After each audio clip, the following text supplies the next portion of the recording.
Assalamualaikum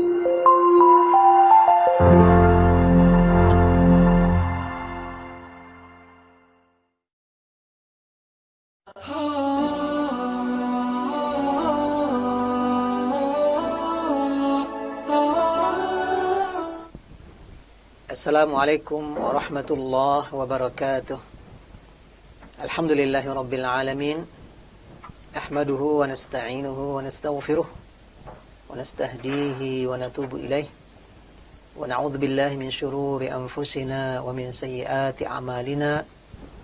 Man yahdihillahu fala mudilla lahu wa man yudlil fala hadiya lahu.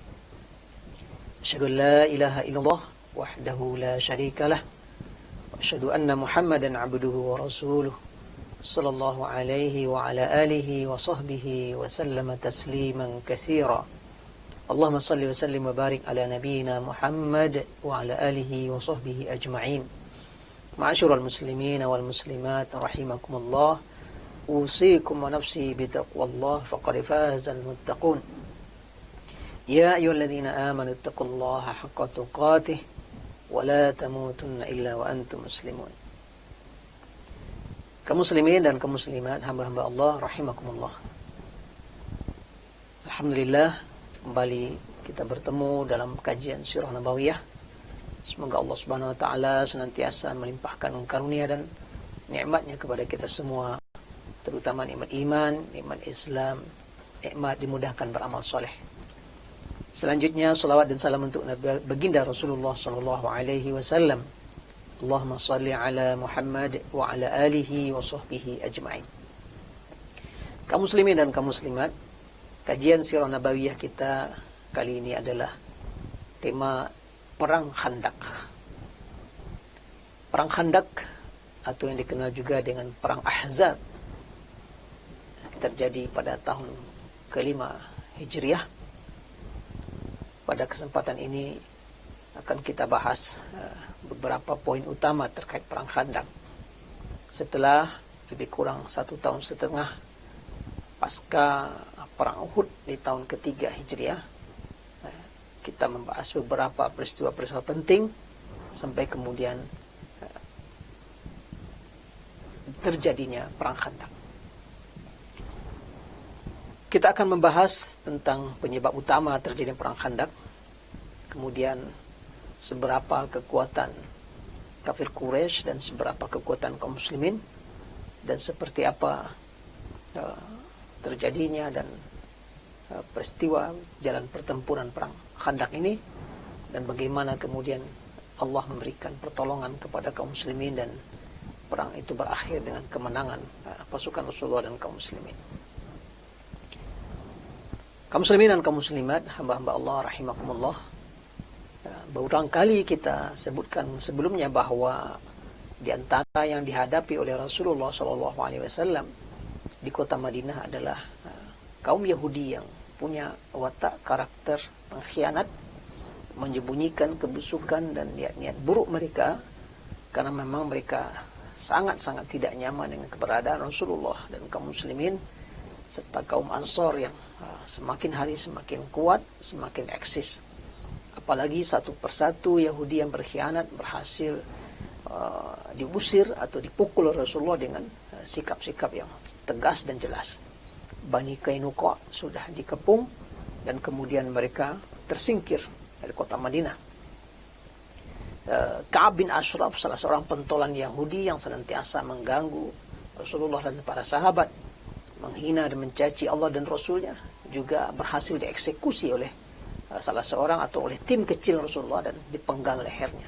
Ini memberikan isyarat-isyarat yang sangat kuat dan warning bagi Yahudi yang lain untuk tidak main-main, karena Rasulullah SAW punya kemampuan dan kekuatan untuk melakukan sikap yang tegas dan jelas. Maka tentu pasca juga terusirnya Bani Nadir Yahudi, kabilah kedua yang terusir dari kota Madinah, posisi Yahudi ini semakin melemah dan kekuatan kaum muslimin semakin menguat. Maka pada waktu itu kaum Yahudi Bani Nadir, serombongan utusan mereka, belasan atau sekitar 20 orang mereka, pergi datang ke Mekah, datang ke Quraisy utusan Yahudi Bani Nadir ini melobi Quraisy dan melobi kabilah-kabilah yang ada bersama Quraisy untuk mau menyerang kembali kota Madinah, dan mereka siap untuk membantu, mereka siap mengkondisikan. Maka mereka pancinglah Quraisy mau datang lagi ke Mekah berperang. Lalu mereka mampir ke Bani Ghatafan, kabilah besar juga. Dirayu Bani Ghatafan, akhirnya Ghatafan bersedia. Mereka datangilah kabilah-kabilah besar di sekitar kota Mekah, Bani Murrah, ya, Bani Auf, dan beberapa kabilah-kabilah besar. Akhirnya semua bersedia untuk pergi bertempur, sehingga terjadilah apa yang dinamakan dengan koalisi besar, ya. Jadi di masa dahulu sudah ada koalisi, gabungan sekian kabilah yang sebelumnya hanya Quraisy saja yang terus bolak-balik perang dengan Muhammad dan para sahabatnya. Tapi kali ini kabilah-kabilah besar di sekitar Mekah, ya, bersedia atas lobi-lobi Yahudi. Mereka membangun koalisi besar ingin menyerang Madinah dan menghabisinya. Quraisy karena mendapatkan dukungan dari Ghatafan, Bani Murrah, Bani Auf, dan kabilah-kabilah lainnya, semakin bersemangat. Quraisy menghadirkan sekitar 4.000-an pasukan, dan yang lain juga menambah, sehingga pasukan koalisi besar ini, kafir-kafir Mekah atau Jazirah Arab, total yang berkekuatan 10.000. Ini luar biasa, kekuatan pasukan yang sangat besar.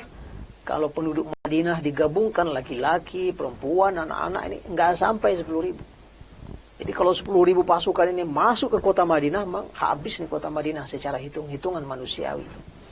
Secara hitungan matematis, 10.000 menyerang serentak kota Madinah, tidak akan bisa Madinah bertahan. Apalagi ini Yahudi, ya, berjanji untuk bersekongkol untuk ikut membantu nanti. Bani Nadir karena sudah terusir, mereka punya kepentingan untuk balas dendam. Maka berangkatlah masing-masing kabilah ini dari tempat mereka masing-masing, sehingga Rasulullah segera mendapatkan informasi. Ya, seperti kita sampaikan, Rasulullah tetap menanam mata-mata di banyak tempat. Dan begitu strategi, tidak saja membiarkan situasi berjalan apa adanya, tapi Rasulullah memiliki informasi dari orang-orang kepercayaannya. Maka mendengar informasi koalisi besar kafir Quraisy dengan beberapa kabilah besar datang menyerang Madinah, Rasulullah segera melakukan majelis permusyawaratan tinggi dengan para sahabat.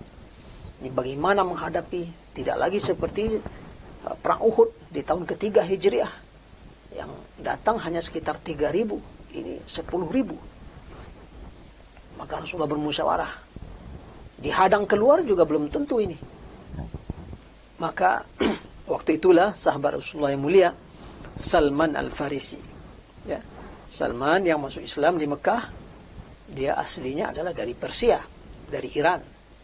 Tapi dia sudah pindah agama.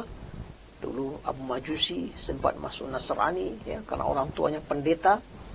Tapi dia mendapatkan informasi ada Nabi akhir zaman, orangnya jujur, hidup di negeri yang banyak pohon kormanya, ya. Oh ya, Salman masuk Islamnya di Madinah. Nah, Salman memberikan usul kepada Rasulullah SAW.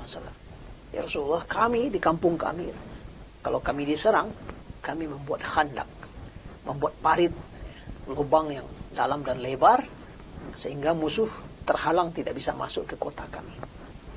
Rupanya usul dari Salman ini diterima oleh Rasulullah SAW. Ya. Waktu jarak antara Mekah dan sekitarnya, apalagi ada 10.000 yang bergerak, itu waktunya cukup panjang sampai ke Madinah yang berjarak sekitar 500 km.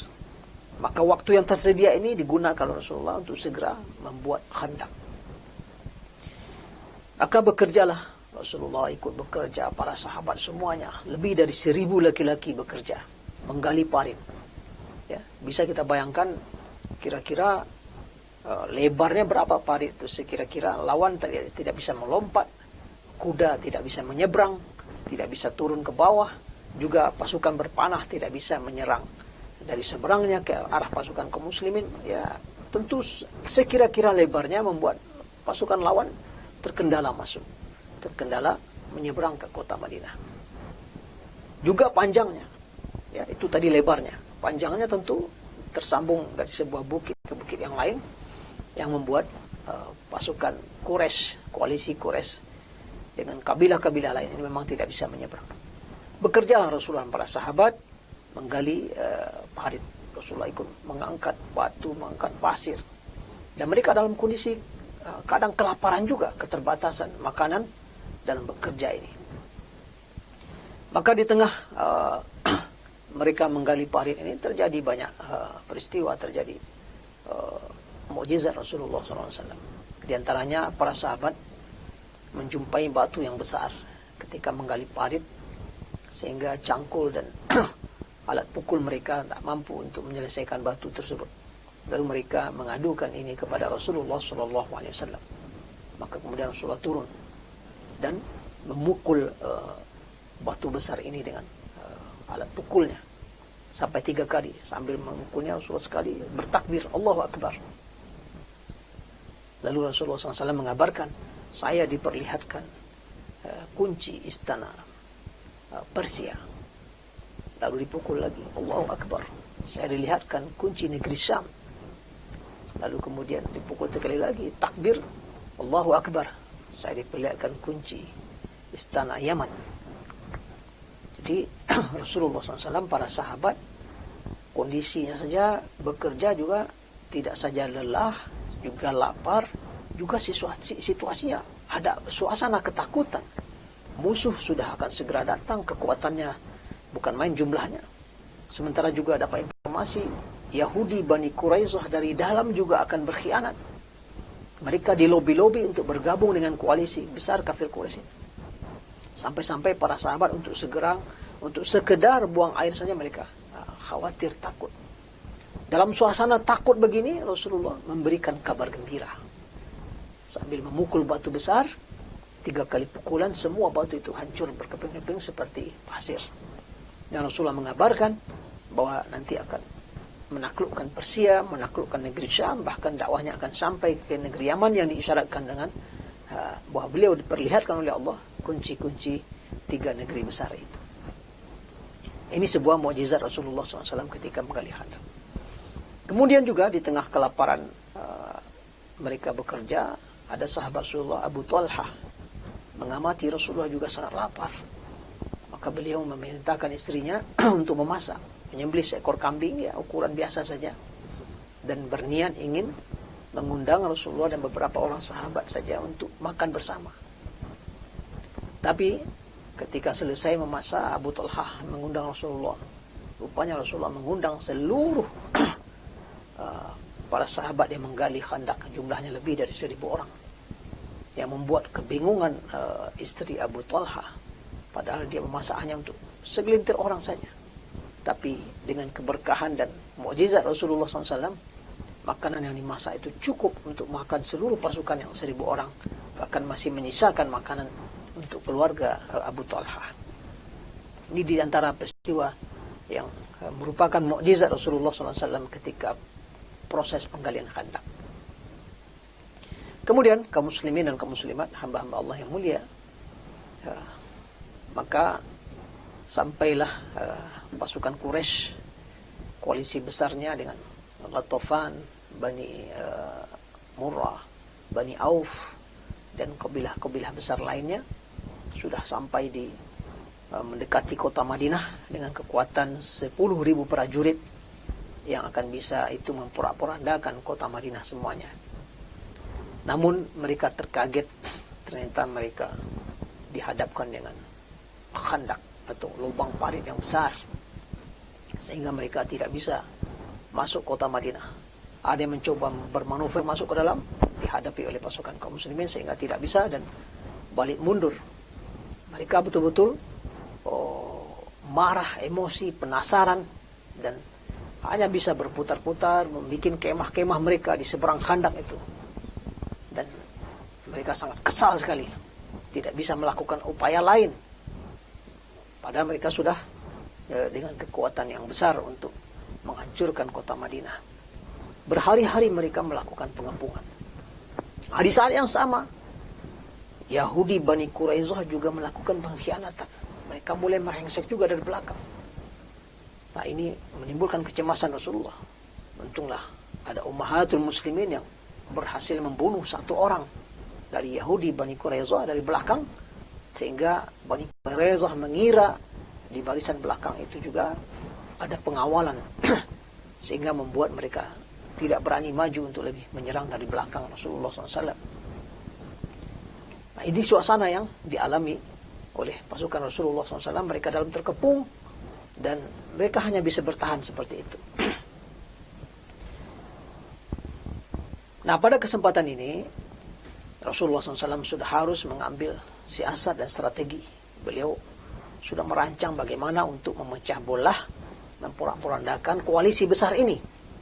Karena 10.000 akan dihadapi berat. Kemudian Rasulullah SAW sudah siap-siap mengirim utusan kepada kabilah atau Bani Ghatafan.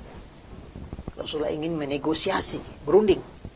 Dia akan segera mengirimkan utusan kepada Ghatafan, meminta Ghatafan keluar dari koalisi. Jangan mau berkoalisi dengan Quraisy. Dengan janji, dengan balasan sepertiga kurma kota Madinah untuk dia. Nah, jadi Rasulullah melakukan sebuah siasat, strategi. Karena menghadapi 10.000 tidak kuat. Beliau berusaha untuk memecah kekuatan koalisi besar ini. Dan bersedia akan serahkan sepertiga kurma Madinah untuk mereka. Tapi sebelum Rasulullah mengeksekusi ini, Rasulullah juga bertanya kepada kaum Ansar, kaum orang pemilik kota Madinah. Bertanya kepada Sa'ad bin Mu'az, bagaimana kira-kira? Tapi Sa'ad mengatakan, tidak usah ya Rasulullah, kami tidak takut. Ya, kita hadapi saja dengan senjata kita mereka semuanya. Engkau tidak usah merisaukan kami. Jadi, karena Rasulullah ingin keselamatan kota Madinah. Tapi ternyata Sa'ad bin Mu'az, ya, pemimpin Ansar, loyalitasnya, kesiapannya bersama Rasulullah, kesiapannya menanggung kerugian besar sebagai resiko bersama Rasulullah SAW, tidak diragukan lagi. Maka tidak jadilah Rasulullah SAW mengeksekusi rencana ini. Tetapi ini juga sebuah strategi perang, memecah lawan dan musuh. Boleh saja kemudian menjalin sebuah kerjasama dengan sebagian musuh untuk mengurangi tekanan kepada Rasulullah dan para sahabat. Namun dengan izin Allah Subhanahu wa taala, rupanya waktu itu salah seorang dari Bani atau kabilah Ghatafan ini, namanya Nu'aim bin Mas'ud, yang berasal dari kabilah Bani Ghatafan, dia masuk Islam. Dia datang kepada Rasulullah. Inilah hadiah dari Allah Subhanahu wa taala. Kalau sebelumnya setelah perang Uhud ada Ma'bad bin Abil Ma'bad masuk Islam dan berperan dalam memporak-porandakan Quraisy, kali ini adalah Nu'aim bin Mas'ud. Dia datang kepada Rasulullah, ya Rasulullah, saya ini orang Ghatafan, saya dekat dengan Quraisy, saya masuk Islam. Dan mereka tidak tahu saya masuk Islam.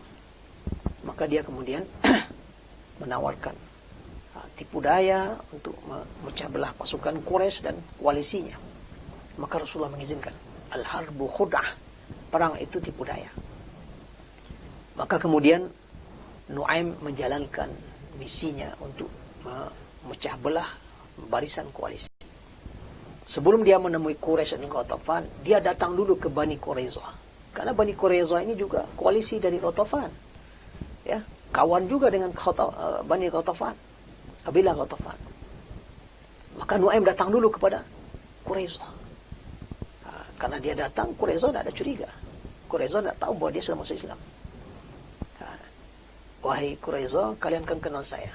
Kalian kan tidak ragu lagi kecintaan dan loyalitas saya kepada kalian. Saya Bani Ghatafan, ya, kan kerjasama dengan kalian. Cuma saya beri nasihat ini. Bagaimanapun Ghatafan dan Quraisy itu kan bukan orang Madinah. Sekarang dia kerjasama dengan kalian. Kalau dia masuk ke Madinah dan menyerang dan menaklukkan kota Madinah ini, termasuk kalian mungkin juga akan mereka habisi. Namanya peluang mereka akan lakukan. Karena itu saran saya, jangan mau kecuali kalian minta jaminan sama mereka. Pergilah kepada mereka, minta jaminan. Orang Bani Quraizah berpikir, wah iya juga ya. Gimana pun mereka nggak orang kita juga, nggak orang Madinah. Nanti kalau masuk ke dalam, selesai dengan kaum muslimin, kita pun diselesaikannya. baik, ini nasihat kamu benar sekali. Kemudian Nu'aim pamit. Setelah itu dia datang ke Quraisy. Sama kalimatnya, wahai Quraisy, engkau tahu saya kan, saya Ghatafan. Kalian tahu kan loyalitas saya, cinta saya kepada kalian juga.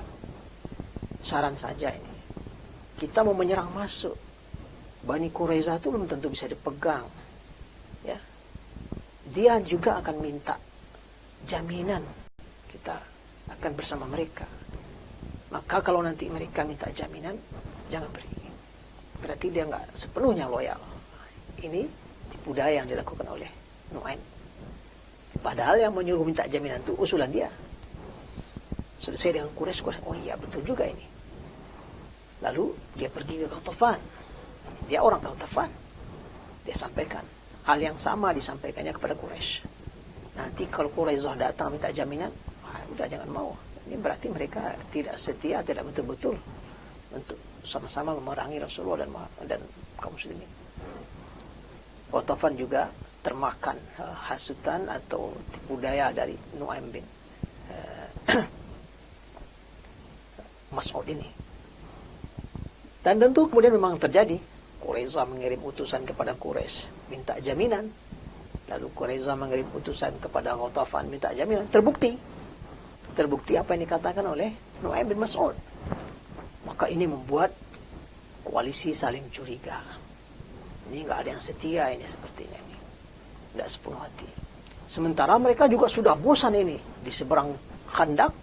Tahu apa yang dilakukan, tidak bisa mereka menerobos untuk masuk ke Madinah. Ini membuat kepanikan juga dalam barisan kafir Quraisy. Nah, di malam hari dalam suasana yang seperti ini, malam yang sangat dingin,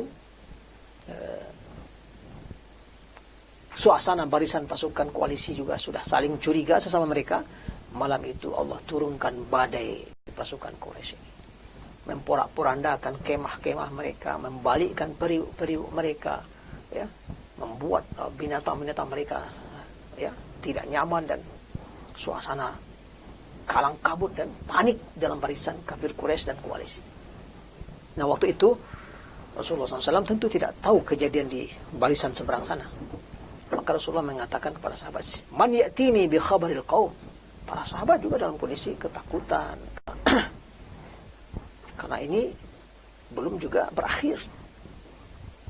Maka pada malam itu Rasulullah menawarkan sahabat, siapa yang bisa mencari informasi seperti apa di sekarang barisan lawan itu, seperti apa kondisi mereka. Abu Bakar diam, Umar diam, Utsman diam. Gak ada sahabat yang berani. Karena memang suasana kejiwaan waktu itu, ya, mereka sangat tertekan. Nah, waktu itu Rasulullah langsung menunjuk seorang sahabat yang mulia.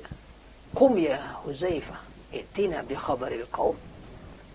Huzaifah bin Yaman langsung disebut namanya Rasulullah. Huzaifah, berdiri, pergi cari informasi tentang lawan kita. Maka Huzaifah katakan, tidak ada lagi pilihan, nama saya yang disebut.